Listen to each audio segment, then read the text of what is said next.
Good evening सभी को। Good evening. Bharat का स्वर्णिम इतिहास में आपका एक बार फिर स्वागत है। आज एक नई कहानी एक नए एपिसोड के साथ उपस्थित है और आज हम बात करेंगे जो शाहजहां के 4 पुत्र थे और उसमें से लीडर काल का जो उत्तराधिकारी था औरंगजेब के बारे में। सबको पता है सबसे इतिहास का सबसे क्रूर राजा, मुगल वंश का सबसे क्रूर राजा, जिसने कि क्या है एक प्रकार से नफरत के अलावा उसको देखा नहीं जाता।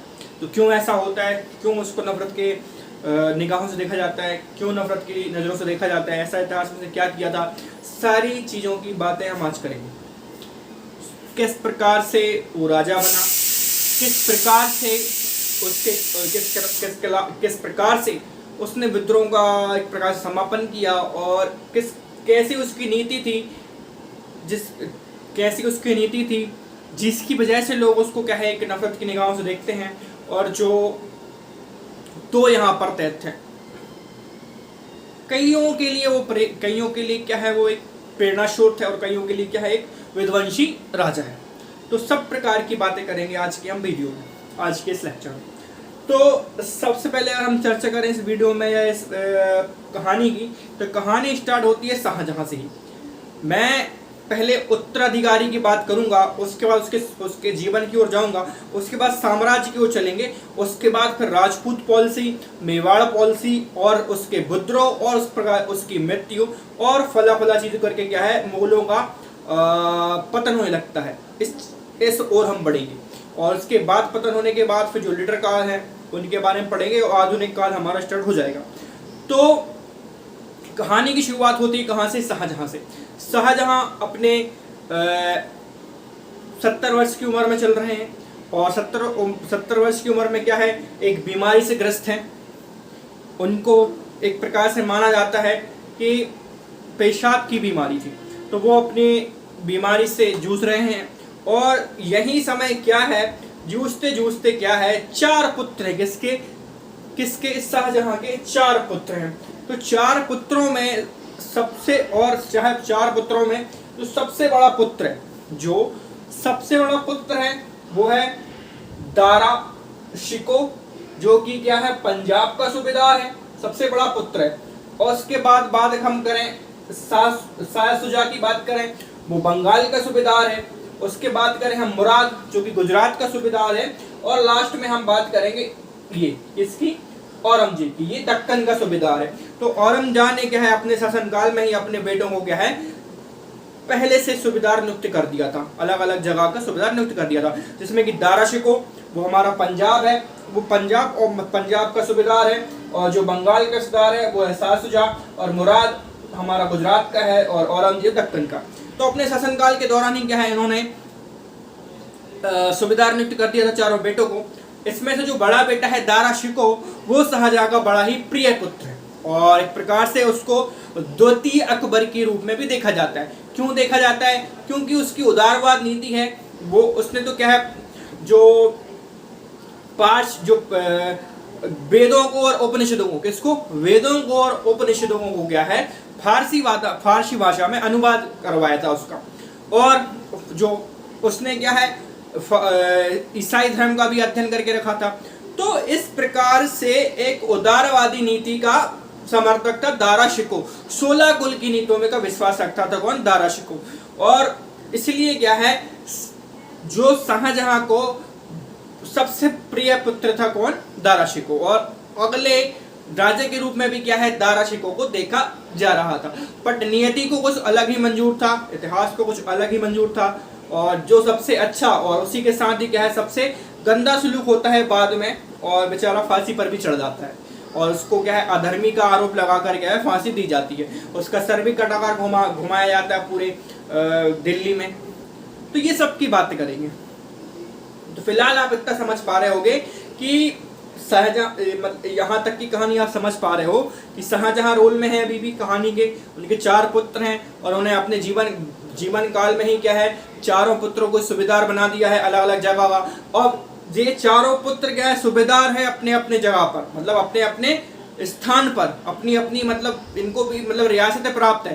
तो मान रहे हैं कि भैया इनके पास भी किसी ने मतलब शासन करने का कोई ना कोई अनुभव तो होगा और चारों बहुत ही महत्वाकांक्षी हैं। तो विद्रोह तो होना है, स्वाभाविक बात है।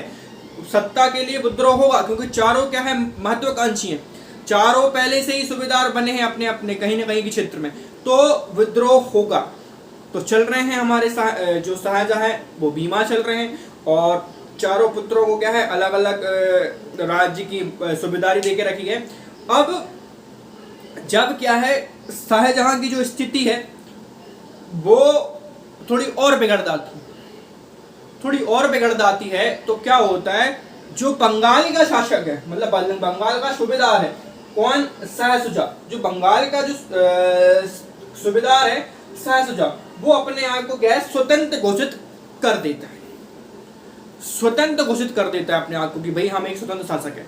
और वही खबर जब क्या है औरंगजेब को इस बात की खबर चलती है, फिर क्या है, पर मुराद भी गुजरात को अपने हिसाब से क्या है स्वतंत्र घोषित कर देता है। फिर यहाँ दारा शिकोह को भी मतलब शाहजी का समर्थन तो प्राप्त था, तो मुराद और औरंगजेब ये दोनों संधि करते हैं और मिलते हैं, और चूंकि क्या है औरंगजेब उसको दिल्ली सल्तनत की गद्दी पर पहुंचना था, तो यही था समय मिलाने का किसको, मुराद बख्श को। उसने मुराद बख्श को साथ में मिलाया और दारा शिकोह के खिलाफ क्या है षड्यंत्र की साजिश की। तो इससे पहले कि आगे की कहानी में हम और जाएं, थोड़ा सा क्या है हम चारों पुत्रों के बारे में पढ़ लें। भाई चारों जो उनके पुत्र हैं वो किस कैटेगरी के पुत्र थे, मतलब उनका जो व्यक्तित्व है वो किस प्रकार का उनका व्यक्तित्व रहा है। तो सबसे पहले हम किसकी बात करेंगे, दारा शिकोह की बात करेंगे। दारा शिकोह किस प्रकार के व्यक्ति थे या उनका किस प्रकार का सुपुत्र था। तो जहां तक मैं पहले बात कर चुका हूँ दारा शिकोह की, तो दारा शिकोह को क्या है, एक तो मैं बता चुका हूँ कि वो पंजाब के सूबेदार थे, है ना, और पंजाब के क्या है सूबेदार थे, लेकिन क्या है दिल्ली में उनका क्या है आना जाना लगा रहता था, क्योंकि वो शाहजहां के बड़े करीब थे, और शाहजहां भी क्या है उन्हें अपना उत्तराधिकारी बनाना चाहते थे, क्योंकि वो एक क्या है धार्मिक और उदारता वाले जो उनमें गुण हैं पहले से विद्यमान थे। और क्या है 16 को लोग जो 16 की नीति पर वो विश्वास रखता था। तो इस प्रकार के दारा शिकोह थे, और उन्होंने क्या है अर्थवेद और उपनिषदों का क्या है फारसी भाषा में अनुवाद भी करवाया था। सभी धर्मों का सामंजस्य बिठाना चाहते थे वो, लेकिन जो इस्लाम के कट्टरपंथी थे वो इस चीज को बर्दाश्त नहीं कर सकते कि भाई एक मुसलमान होते के नाते इस प्रकार के जो लक्षण, इस प्रकार के जो नीति है वो दारा शिकोह कैसे अपना सकता है। तो ये था दारा शिकोह का व्यक्तित्व, अकबर जैसा, अकबर द्वितीय भी कई लोग इसको कहते हैं इतिहासकार में। अब बात करते हैं जो शाहसुजा है बंगाल का सूबेदार, वो कैसा था। बुद्धिमान तो था और महत्वाकांक्षी भी था। कौन, शाहसुजा बुद्धिमान भी था और महत्वाकांक्षी भी था, और बंगाल का सूबेदार था, वीर था, साहसी था, कुशल था, लेकिन क्या है आराम प्रिय था और आलसी था। चूंकि आराम प्रिय और आलसी और असावधान, चारों शब्द का मतलब ही यही है कि ये चारों गुण राजा में हो ही नहीं सकते। या चारों गुण राजा में क्या, किसी व्यक्ति में ये चारों गुण, इसको अवगुण कहते हैं, ये चारों अवगुण अगर किसी व्यक्ति में या किसी राजा में हो तो वो अपने जीवन के प्रति सतर्क नहीं है या उसके जीवन में अनिश्चितता है। तो एक राजा होके ये गुण तो होने ही नहीं चाहिए। तो क्या था, क्या क्या गुण थे उसके, या अवगुण कहेंगे इसको। इसके हम बात करेंगे आरामशाही प्लस दुर्लभ और आलसी और असावधान, यही उसके अवगुण थे। शाहसुजा हो गया, दारा शिकोह हो गया, इनके गुण हमने देख लिए। आगे बात करेंगे औरंगजेब की। औरंगजेब की बात करें तो ये सबको पता है कि मुमताज का बेटा था ये, तो बुद्धिमान था और चालाक भी था। कौन, औरंगजेब, और महत्वाकांक्षी भी था और धार्मिक भी था। ये औरंगजेब के गुण थे या उसका व्यक्तित्व था। अब मुराद बख्श की बात करें कि जो मुराद बख्श है उसका व्यक्तित्व कैसा था। तो जो मुराद बख्श है शाहजहां का सबसे छोटा पुत्र, शाहजहां का सबसे छोटा पुत्र। और तीसरा पुत्र कौन है?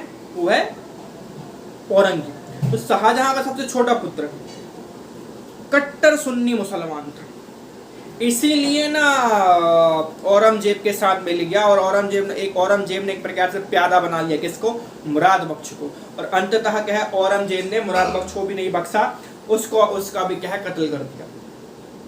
तो कट्टर शिया मुसलमान था, और चूंकि गुजरात का सूबेदार था,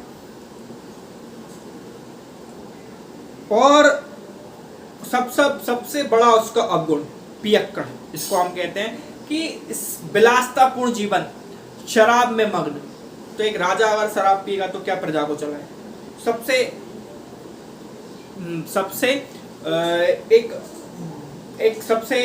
खराब गुण माना जाता है उसका पियक्कड़।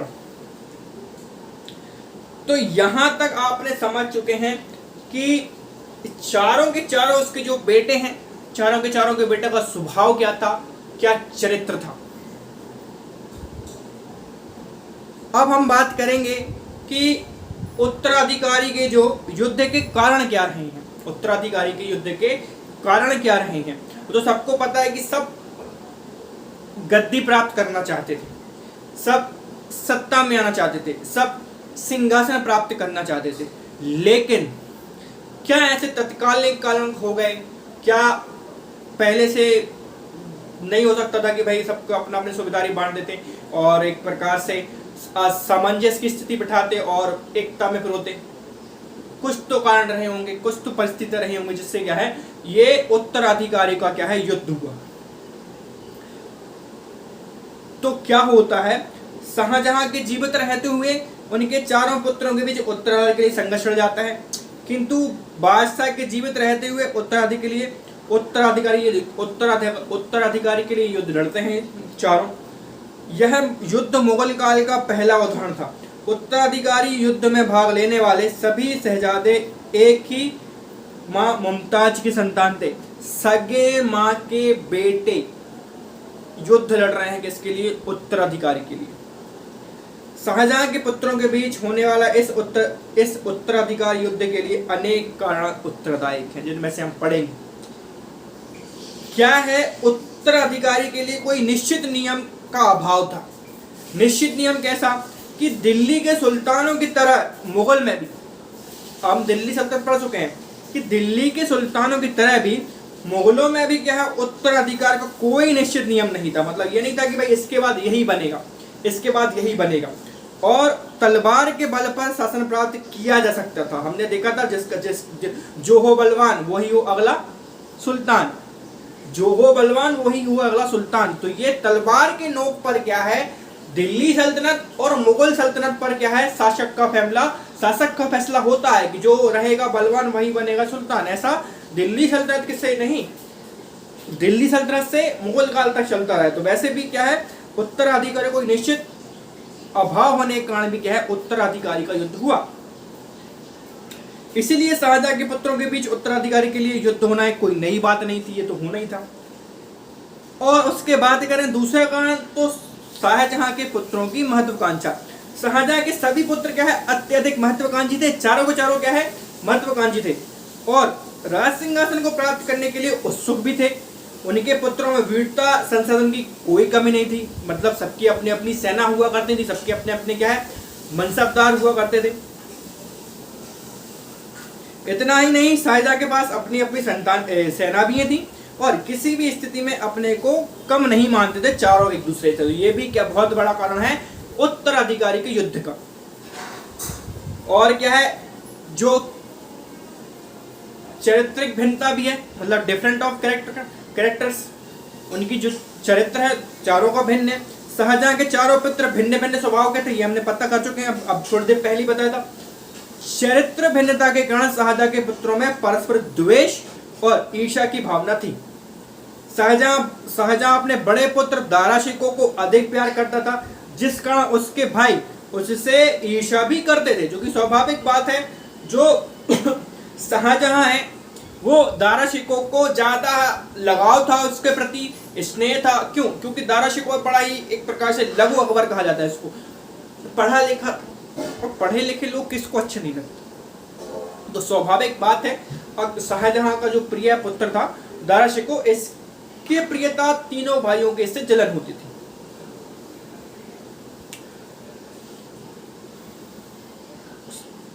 जब शाहजहां ने क्या है दारा शिकोह साम्राज्य का प्रभाव सौंपा तो अन्य भाइयों का विश्वास और भी पक्का हो गया, और क्या है शाहजहां दारा शिकोह को सम्राट बनाना चाहते थे। तो तीनों भाइयों में और द्वेष ईर्षा फैल गई दारा शिकोह के प्रति।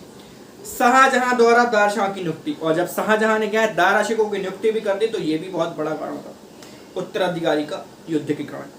शाहजहां दारा शिकोह को बहुत प्यार करता था। अपने बीमार होने पर शाहजहां ने दारा शिकोह को अपना उत्तराधिकारी नियुक्त करने के लिए विश्वसनीय अमीरों के समक्ष प्रस्ताव रखा। आप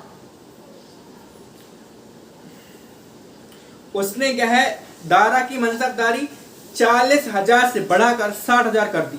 घोषणा की कि दारा शिकोह को सम्राट का सम्मान दिया जाए। स्वाभाविक था एक तरफा और पक्षपात निर्णय के विरुद्ध अन्य पुत्रों में प्रतिक्रिया हुई। तो एक प्रकार अगर शाहजहां उत्तराधिकारी का नेतृत्व अगर एक प्रकार से फैसला ले रहे थे तो चारों पुत्रों से एक बार पूछ लेना भी क्या है एक प्रकार से बुद्धिमत्ता का फैसला होता कि चारों से पूछ लेते या एक प्रतियोगिता रखा देते, गुण नजर आते, तो इस प्रकार से विद्रोह नहीं होता उत्तराधिकारी के लिए, ये भी कारण रहा। उसके बाद दारा का संदिग्ध आचरण और प्रभाव। दारा शिकोह शाहजहां के प्रेम रोशनारा के समर्थन के कारण मनमानी करने लगा था। दारा शिकोह शाहजहां का क्या है पर्याप्त मात्रा में समर्थन था, रोशनारा के समर्थन के कारण मनमानी करने लगे थे। जब शाहजहां बीमार पड़े तो दारा शिकोह ने किसी को भी क्या शाहजहां से मिलने पर रोक लगा दी और बंगाल, गुजरात, दक्षिण में बीजापुर जाने के सारे मार्ग बंद कर दिए ताकि शाहजहां की बीमारी की सूचना अन्य भाइयों को न मिले। दारा शिकोह के इस संदेह व्यवहार के कारण उसके भाइयों में संदेह पैदा हुआ और वे उत्तराधिकारी के लिए युद्ध में कूद पड़े। तो एक कारण ये भी है कि भाई जब बीमार थे शाहजी तो तीनों भाइयों को तो मिलना था उनसे, लेकिन जब सारे रास्ते बंदी कर दोगे तो सूचना कहाँ मिलेगी कि भाई पिता बीमार है और तीनों पुत्र कैसे आए। तो एक प्रकार से ये भी जब लेकिन तीनों को पता चला तो संदेह उत्पन्न हुआ कि कहीं दारा शिकोह को गद्दी से प्यार है, और इसी संदेह का बीज होने के कारण, गलतफहमी होने के कारण क्या है दारा शिकोह ने भी अपनी कुर्बानी दी। मतलब एक प्रकार से युद्ध जब होता है तो तीनों भाई को समाप्त करके औरंगजेब गद्दी पे बैठता है। तो ये भी कारण रहे उत्तराधिकारी, और आंतरिक षड्यंत्र और गुटबंदी भी थी इसमें उत्तराधिकारी के कारण। तो आंतरिक किस प्रकार से गुटबंदी हुई, तो शाहजहां की 3 पुत्रियां भी बताया आपको। शाहजहां की कितनी पुत्र थी? 3 पुत्र थी, जिसमें कि जहांआरा, रोशनारा और गहुआरा, ये 3 पुत्रियां थी। बहुत चालाक और षड्यंत्र रचने में माहिर थी। जहांआरा दारा शिकोह का पक्ष लेती थी। तीनों बहनें भी डिवाइडेड हैं, तीनों बहनें भी अपने अपने भाइयों को पकड़े हैं और अपने अपने भाइयों को क्या है शासन गद्दी पर बैठना चाहती है, बैठा देना चाहती है। तो जहांआरा क्या है दारा शिकोह को पक्ष लेती थी और उसको मुगल सम्राट बनाना चाहती थी। वहीं क्या है जो गहुआरा है वो मुराद बख्श को पदशाह के रूप में देखना चाहती थी। मुगल के दरबार में अमीरों ने भी अपने अपने स्वार्थ के लिए संघर्ष की स्थिति पैदा कर दी। ये तो बहनें, उसके बाद जो अमीर सरदार हैं और जो उन्होंने भी क्या है एक प्रकार से स्वार्थ के लिए कोई कम कसर नहीं छोड़ी षड्यंत्र रचने में। तो जो कट्टर सुन्नी मुसलमान हैं वो एक तरफ औरंगजेब को भड़काते थे तो उदारवाद लोग दारा शिकोह का समर्थन करते थे। 2 गुटों का निर्माण हो रहा है, एक उदारवाद था, एक कट्टरपंथ था। तो दोनों को जब मतलब एक पीक पे होगा ना, एक पीक पे जब होगा इन दोनों का विद्रोह तो युद्ध तो होगा। इस प्रकार मुगल दरबार षड्यंत्रों का अड्डा बन गया और उत्तराधिकारी का युद्ध अनिवार्य हो गया। अब तो लड़ाई होगी तलवारों के नोक पे और जो जीता वो वही सिकंदर। इस प्रकार का एक प्रकार से स्थिति आ गई। तो उत्तराधिकार की घटनाओं के बारे में हम बात करेंगे कि किस प्रकार से उत्तराधिकारी युद्ध की घटनाएं हैं वो होती हैं और किस प्रकार से औरंगजेब विजय प्राप्त करता है इन सारी घटनाओं में, सारे युद्धों में। तो सबसे पहले अगर हम बात करें कि शाहजहां की बीमारी और दारा शिकोह के उत्तराधिकारी की सूचना मिलने पर मुराद ने सबसे पहले 5 सितंबर 1657 को अहमदाबाद में अपने आप को बादशाह घोषित कर दिया। इसी प्रकार शाह शुजा ने बंगाल के तत्कालीन राजधानी राजमहल को अपने आप को बादशाह घोषित किया और सेना लेकर आगरा की ओर प्रस्थान किया। जब शाहजहां की बीमारी और दारा शिकोह, जब मैंने पहले ही बोला था कि भाई मतलब जब शाहजहां अपने अंतिम क्षणों में चल रहे थे और एक प्रकार से दारा शिकोह ने कह दिया था कि उसका जो मतलब उत्तराधिकारी है शाहजहां का वो दारा शिकोह है, तो ऐसी सूचना मिलने पर जो अहमदाबाद गुजरात में और जो शाह शुजा है वो अपने आप को क्या है स्वतंत्र राजा घोषित कर देते हैं। और यही नहीं होता है कि 5 सितंबर 1657 को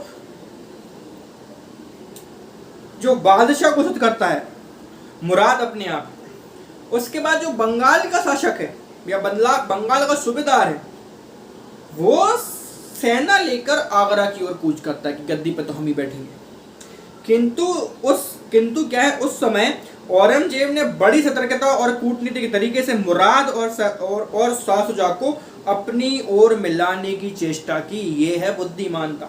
किस प्रकार से अब औरंगजेब मिलाता है किनको, दोनों भाइयों की अपनी तरफ, शुजा को अपनी ओर मिलाने की चेष्टा, दोनों भाइयों को अपनी ओर मिलाने की चेष्टा की। मुराद बख्श और शुजा को पत्र लिखा कि दारा को पराजित करने के लिए राज्य को आपस में बांट लिया जाएगा। तो सबसे पहले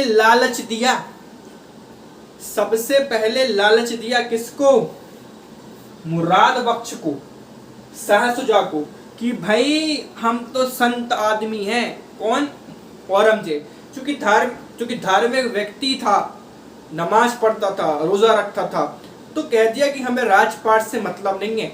लेकिन जो शाह शुजा है उसकी नीतियां जो है, उसका जो व्यवहार है वो इस्लामिक धर्म के खिलाफ है, इसको काफिर घोषित किया जाए। और इसी का फायदा उठाया औरंगजेब ने।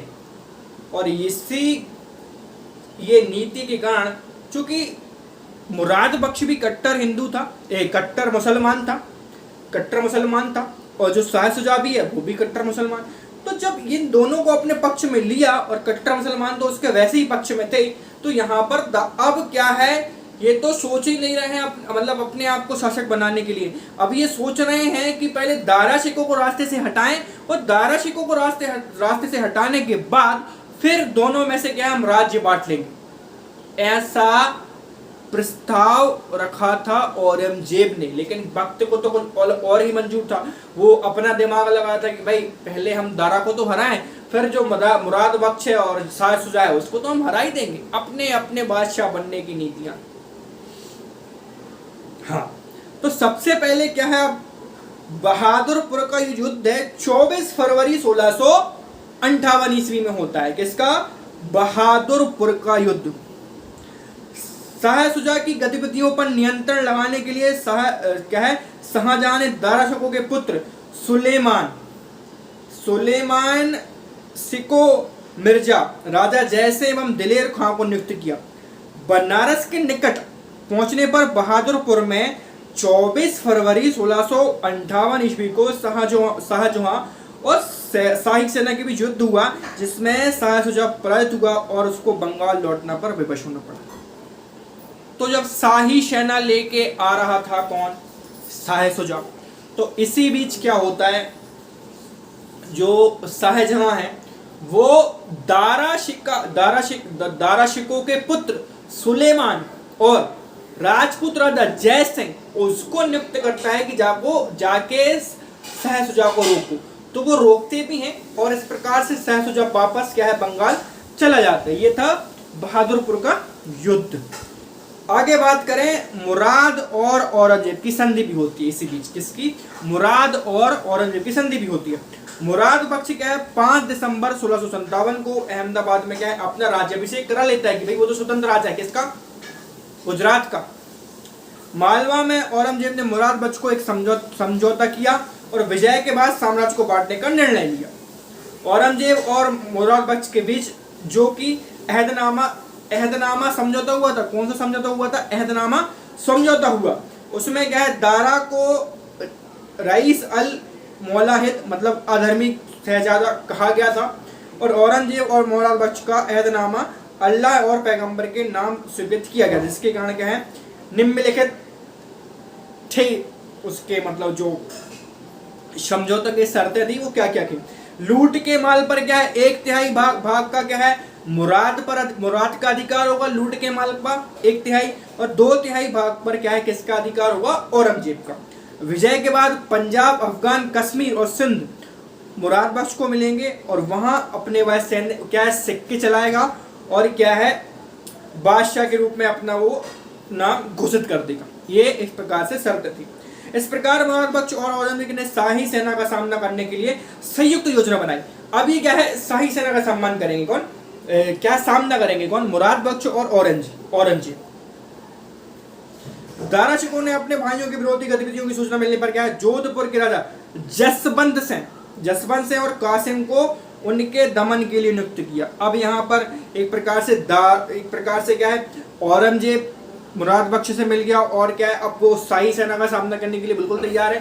तो वही नीति अब आगरा और दिल्ली में भी चल रही है। अब यहाँ पर क्या होता है, जो दारा शिकोह है वो जोधपुर के राजा जसवंत सिंह से मिलते हैं और कासिम खां को नियुक्त करते हैं किससे लड़ने के लिए? मुराद बख्श और क्या है औरंगजेब की सेना से लड़ने के लिए। इसके बाद होता है धर्मत का युद्ध। वो होता है 15 अप्रैल 1658 ईस्वी में। कब होता है? 15 अप्रैल 1658 ईस्वी में। औरंगजेब और मुराद बख्श की क्या है संयुक्त सेनाओं ने 15 अप्रैल 1658 को धर्मत युद्ध में जोधपुर के राजा जसवंत सिंह और कासिम खां की शाही सेना को हरा दिया। जसवंत सिंह जोधपुर भाग आए, जहां उनकी पत्नी ने उनके रण क्षेत्र से भागने के कारण उसके लिए दुर्ग बंद कर दिए। धर्मत के युद्ध से क्या है औरंगजेब की प्रतिष्ठा बढ़ी और दारा की कमजोर उजागर हुई। तो जब धर्मत का युद्ध हुआ शाही सेना आई और शाही सेना जब लड़ी किससे? औरंगजेब से, मुराद बख्श की सेना से। तो वहां दारा शिकोह की कमजोरी नजर आई, कमजोरी उजागर हो गई।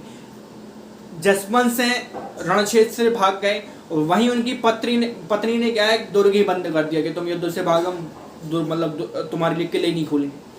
तो जब औरंगजेब और मुराद बख्श की इस जीत हुई तो इससे क्या है एक प्रकार से उत्साह बढ़ा औरंगजेब का कि भाई तो हरा दिया, अब तो बस दिल्ली दूर नहीं।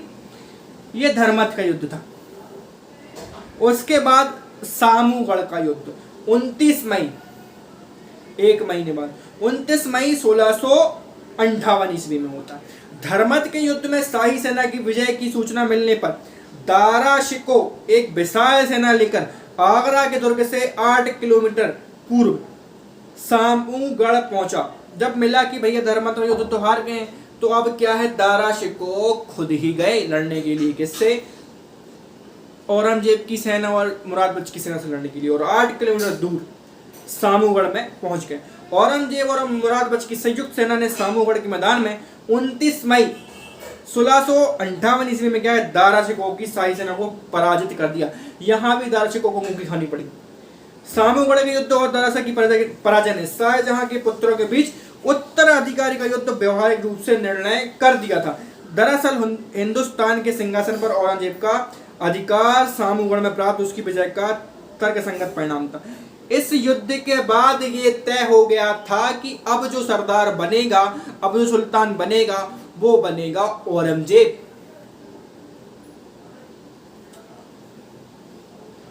और इसी प्रकार से क्या है औरंगजेब को और क्या है आगरा पर अधिकार। सामूगढ़ पर तो हरा दिया, दारा शिकोह की सेना को हरा दिया, अब क्या है दिल्ली पर अधिकार होगा, आगरे पर अधिकार होगा। तो औरंगजेब पर क्या है, औरंगजेब का आगरे पर अधिकार। 8 जून 1658 ईस्वी सामूगढ़ की विजय के बाद औरंगजेब सेना लेकर कहां पहुंचे, आगरा पहुंचे। 8 जून को आगरे पर अधिकार कर लिया। औरंगजेब ने अपने पिता शाहजहां को बंदी बनाकर जेल में डाल दिया। उससे बादशाह के समस्त अधिकार छीन लिए। आगरा पर अधिकार कर लेने के बाद क्या है, औरंगजेब ने क्या है, दारा शिकोह का क्या है, पीछा करने के लिए दिल्ली की ओर निकल गया। मुराद का अंत किस प्रकार होता है, मुराद का अंत, अपने भाई का अंत। 4 दिसंबर 1661, 4 दिसंबर 1661 औरंगजेब ने क्या है, मुराद से छुटकारा पाने का भी उपाय निकाल लिया था। औरंगजेब ने मुराद बख्श को घोड़े तथा 20 लाख रुपए भेजकर उसे मथुरा भोज पर आमंत्रित किया। मथुरा के निकट रूपनगर में जब मुराद बख्श और औरंगजेब के साथ मिलकर भोजन कर रहा था, जब दोनों भोजन मिलकर कर रहे थे, तो औरंगजेब ने उसे नशे की हालत में बंदी बना लिया। जनवरी 1659 में मुराद बख्श को ग्वालियर के किले में लाया गया और 4 दिसंबर 1661 को दीवान अली नक्की की हत्या के आरोप में फांसी पर लटका दिया। औरंगजेब ने 21 जुलाई 1658 को बादशाह के रूप में दिल्ली का राज सिंहासन प्राप्त कर लिया। जिसने दिया साथ उसी का हो गया काम तमाम। मुराद बख्श ने साथ दिया औरंगजेब का, औरंगजेब ने क्या है, एक प्रकार से मुराद बख्श का किस्सा ही खत्म कर दिया। भोज पर बुलाया, नशे की हालत में क्या है, बंदी बना लिया और नक्की की हत्या के आरोप में क्या है, फांसी पर लटका दिया। जो अब क्या है, खाजवा का विद्रोह देखेंगे। 5 जनवरी 1659 बहादुरपुर के युद्ध में पराजित होकर क्या है, शाह शुजा बंगाल तो भाग गया था। औरंगजेब ने जब दारा शिकोह का पीछा करते हुए पंजाब की ओर बढ़ा तो शाह शुजा आगरे पर अधिकार करने के लिए खाजवा नामक स्थान पर सैनिक तैयारी करने के लिए लगा। अब क्या होता है, जब संधि एक प्रकार से मुराद बख्श और औरंगजेब की हुई थी। शाह शुजा की तो न हुई थी, और शाह शुजा बढ़िया बंगाल में अपना शासन कर रहा है। जब उसे इस बात का पता लगता है कि औरंगजेब दारा शिकोह के पीछे भाग गया है, तो ये सेना लेकर आगरे पर कूच करने के लिए निकल जाता है। लेकिन जब औरंगजेब को इस बात का पता चलता है तो फिर आगे वो क्या करता है, औरंगजेब क्या है, 5 जनवरी 1659 को इलाहाबाद के निकट खाजवा में शाहजहां को पराजित कर देता है। मीर जुमला ने खाजवा में पराजित हुआ शाहजहां का मई 1660 में पश्चिम बंगाल से ढाका तक वहां पर क्या है, पीछा किया, अराकान तक पीछा किया। एक यहाँ पर मीर जुमला है, युद्ध चल रहा था और युद्ध में क्या है, ऐसा लगा कि भाई हम हारने वाले हैं, तो शाह शुजा भागने लगा और मीर जुमला ने क्या है, मीर जुमला ने उसका जो पीछा है वो पश्चिम बंगाल से लेकर ढाका तक और वहां से अराकान तक उसका पीछा किया। शायद अराकानियों ने शाह शुजा की परिवार सहित हत्या कर दी और औरंगजेब का जो ज्येष्ठ पुत्र शहजादा मोहम्मद मीर जुमला से लड़कर कुछ समय तक शाह शुजा से मिल गया था, परंतु इसका दंड उसे अंजाम उसका मिला और 1676 में उसकी मृत्यु हुई, कारावास के रूप में मिला। तो यहाँ पर ऐसा कहा जाता है कि जो पुत्र है किसका, औरंगजेब का, मीर जुमला, पहले तो औरंगजेब ने क्या है, पीछा करने के लिए भेजा अपने पुत्र मीर जुमला को, किसका, शाह शुजा का, और ऐसा लगा कि भाई वो उससे मिल गया है, और मिला होने के शक के कारण क्या है, अपने ही पुत्र को आजीवन कारावास की सजा दे दी और वहां पर उसकी मृत्यु हो गई। और शाह शुजा की मृत्यु अराकानियों ने कर दी परिवार सहित। तो इसका किस्सा भी खत्म हो गया, किसका, शाह शुजा का। अब सुलेमान का अंत भी देखिए। सुलेमान कौन है, सुलेमान दारा शिकोह का पुत्र है। तो क्या है, 27 दिसंबर 1660 दारा का पुत्र सुलेमान एक स्थान से दूसरे स्थान भागता फिर रहा था। अंत में सुलेमान शिकोह ने अपने परिवार और अनुगामियों के साथ गढ़ेवाल की पहाड़ियों में एक हिंदू राजा के यहाँ शरण ले ली। गढ़वाल के राजा और औरंगजेब के दबाव में 27 दिसंबर 1660 को सुलेमान को धोखे से शत्रुओं के साथ में सौंप दिया। औरंगजेब का डर और संधि कर ली और सुलेमान को सौंप दिया। अंत में 1662 में सुलेमान सिको को परलोक में भेज दिया गया। देवराय का युद्ध, अब देवराय का युद्ध पढ़ेंगे। 12 और 14 अप्रैल 1659 ईस्वी में दारा शिकोह औरंगजेब द्वारा आगरे की विजय करने और शाहजहां के बंदी बना जाने के बाद दिल्ली से लाहौर होता हुआ गुजरात पहुंचा। दारा शिकोह का जसवंत सिंह ने, जिसे औरंगजेब ने पहले ही अपने पक्ष में कर लिया, सहायता देने का वादा करके अजमेर की ओर बढ़ने के लिए बुलाया, किंतु राजपूत नायक अपने वादों से मुकर गया। फलता दारा शिकोह को औरंगजेब ने 7 देवराय की घाटी में 3 दिन तक 12 से 14 अप्रैल 1659 में युद्ध करना पड़ा। देवराय का युद्ध कब हुआ? 12 से 14 अप्रैल 1659 ईस्वी में। यहां पर क्या है, दारा शिकोह भागता फिर रहा है, मदद मांगता है राजपूतों से। दिल्ली से लाहौर होते हुए गुजरात पहुंचा। कहां? भागते भागते दिल्ली से लाहौर होकर क्या है, गुजरात पहुंचा। वहां क्या है, जसवंत सिंह से सहायता मांगता है, लेकिन जसवंत सिंह पहले से ही औरंगजेब से मिला हुआ है और विश्वासघात कर देता और पकड़वा देता है। कोई सहायता नहीं देता है दारा सिंह की, और युद्ध होता है दारा सिंह का और औरंगजेब का, और क्या है, अकेले युद्ध करना पड़ता है। और देवराय के युद्ध में क्या होता है, दारा सिंह को पराजित हो जाता है और उसे भागकर अपनी रक्षा करनी पड़ती। जून 1659 में क्या है, दारा शिकोह ने दादर के अफगान नायक जीवन खां की शरण में गया। अविश्वासी अफगान नायक ने दारा शिकोह, उसकी 2 पुत्रियों और दूसरे पुत्र सिपाह को बहादुर खां, जैसे दारा के पीछा करने के लिए औरंगजेब ने नियुक्त किया था, को सौंप दिया। ये तो वही बात हो गई है कि अब दारा शिकोह का साथ कोई नहीं दे रहा है। अफगान पर भरोसा किया, लेकिन अफगान ने क्या किया, उसके पुत्र और पुत्री को क्या है, औरंगजेब को सौंप दिया। बहादुर खां दारा शिकोह और उसके परिवार को बंदी बनाकर 12 और 14 अप्रैल 1659 को क्या है, दिल्ली लाया गया।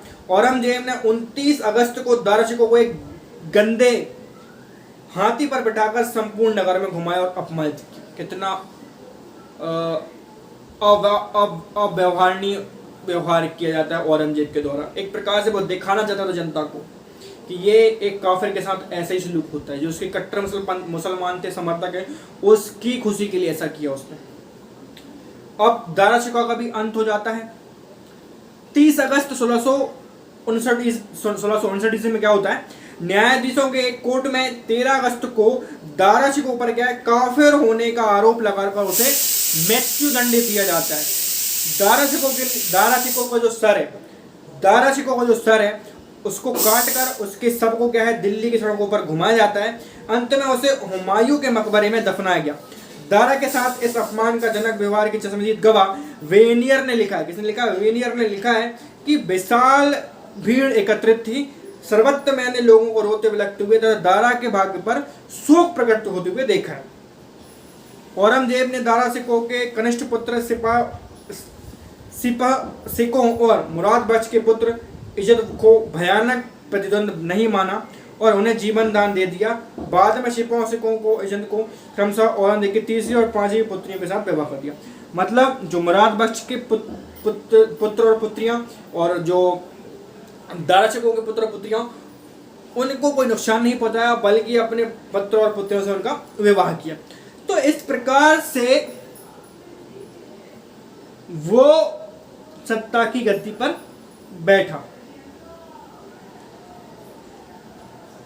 इस प्रकार से संपूर्ण उत्तराधिकारी का युद्ध हुआ। अब राज्य अभिषेक के बारे में हम अगली बार में बात करेंगे। ये एक पृष्ठभूमि थी कि किस प्रकार औरंगजेब गद्दी पर बैठा। तब आज की कहानी के लिए धन्यवाद, बहुत बहुत समय निकालने के लिए आपका, और मिलते हैं अगली कहानी में राज्य अभिषेक के साथ औरंगजेब की सत्ता के लिए। देखते रहिए भारत का स्वर्णिम इतिहास रोचक कहानियों के साथ और इतिहास को जानने के लिए। तब तक के लिए जय हिंद, जय भारत।